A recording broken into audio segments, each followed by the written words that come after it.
What if the next 48 hours decide the future of global peace? Right now, the world is watching three major flashpoints that could reshape the international order. The United States and Iran standing just hours away from a ceasefire deadline, Gaza facing one of the biggest reconstruction crises in modern history, and the Strait of Hormuz, the world's most critical oil route, under growing threat. If even one of these situations escalates, the impact could be felt across fuel prices, global trade, food supply, and international diplomacy. Today, we break down everything you need to know in a clear and factual way. The first and most urgent development right now is the rapidly expiring ceasefire between the United States and Iran. For context, tensions between both countries escalated sharply earlier this month after the United States seized an Iranian-linked vessel and later imposed a naval blockade around Iranian ports. After several military escalations, a temporary ceasefire was agreed upon. However, that ceasefire is now set to expire on Wednesday evening, leaving less than 36 hours for diplomacy. This is currently the most immediate crisis the world is watching. The ceasefire may have paused direct military exchanges, but it never solved the core dispute. Iran continues to demand the immediate release of the seized vessel, while the United States is pushing for broader concessions, especially regarding Iran's nuclear activities. So far, neither side has shown signs of stepping back. Today, the situation became even more serious when President Donald Trump directly addressed the issue in a phone interview, making it clear that he does not want to extend the ceasefire deadline. According to his statement, if a deal is not reached before the deadline, military action may resume immediately. This statement has already intensified global concern because if talks collapse, the region could once again move toward direct conflict. At the same time, diplomatic channels are still technically open. Reports suggest that Vice President J.D. Vance and senior U.S. officials may travel to Islamabad, Pakistan, for last-minute negotiations. The purpose is to create a neutral diplomatic space where both sides can still negotiate before the deadline expires. However, uncertainty remains. Iranian officials have not clearly confirmed whether they will participate. This uncertainty is what makes the next 24 hours so critical. Inside the United States, opposition to the conflict is also growing. Veterans and families of military personnel have reportedly protested the war and called for de-escalation. This indicates that the issue is not only international, but also deeply domestic.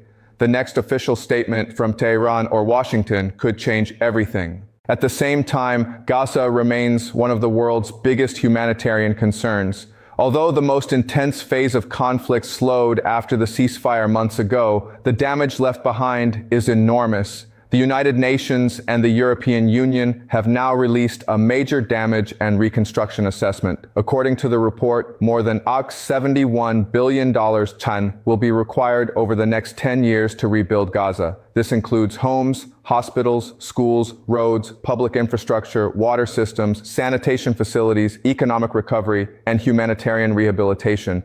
This is one of the largest reconstruction figures seen in any recent conflict zone. The report highlights widespread destruction of civilian infrastructure. Entire neighborhoods have been reduced to rubble. Healthcare systems are struggling. Education for an entire generation of children has been severely disrupted. Economic activity has almost collapsed. The most important question now is not just the amount. The real question is who will fund it. Will major global powers contribute? Will international organizations step in? Or will reconstruction become another prolonged diplomatic issue? That remains unclear. Meanwhile, military operations continue to be reported. This means reconstruction is being discussed even while instability remains active. Another major development is the departure of a humanitarian flotilla from Barcelona. More than 70 boats carrying activists and aid workers are reportedly heading toward Gaza. This mission is being described as one of the largest civilian-led maritime support movements in recent years. Its purpose is both humanitarian and symbolic. It aims to draw global attention back toward civilian suffering. Because right now, international focus is increasingly shifting toward the US-Iran crisis. But Gaza remains a critical humanitarian issue. Now let's talk about perhaps the most globally impactful issue, the Strait of Hormuz. This narrow waterway may seem geographically small, but economically it is one of the most important locations on Earth. Nearly 20% of the world's oil supply passes through this route. A major portion of global natural gas exports also uses this corridor. That means if this route is disrupted, the entire world feels the impact. Fuel prices rise, shipping costs rise, inflation increases, food prices may also rise. The United States has reportedly fully implemented its blockade around Iranian maritime trade routes. Several ships have already been turned back. Washington describes this as economic pressure. But from Iran's perspective, it is being seen as economic warfare. Iranian military officials have stated that if their commercial ships and oil tankers continue to face restrictions, they may take action to disrupt shipping routes across the Persian Gulf and nearby waterways. This includes the possibility of interference in the Strait of Hormuz. If that happens, global markets could react instantly. Oil prices may spike sharply. Stock markets may move toward risk-off sentiment. Gold and other safe haven assets may rise. Shipping insurance premiums have already started increasing. Some companies are also exploring alternate routes, but alternate routes mean higher costs. Higher costs eventually affect consumers globally. This is why this story is bigger than regional politics. It directly affects households worldwide. Petrol prices, transportation costs, food inflation, airline tickets, all of these are connected.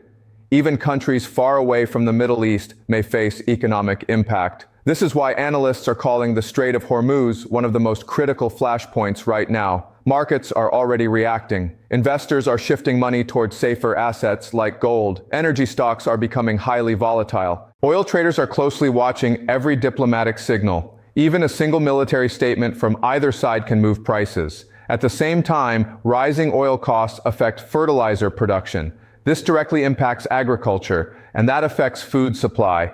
This is why reports suggest that G20 countries are preparing emergency discussions around supply chain and food security concerns. So this is no longer just a war story. This is also a global economic story. A conflict in one region can trigger inflation across multiple continents. That is exactly what policymakers are trying to prevent. So what should the world watch next?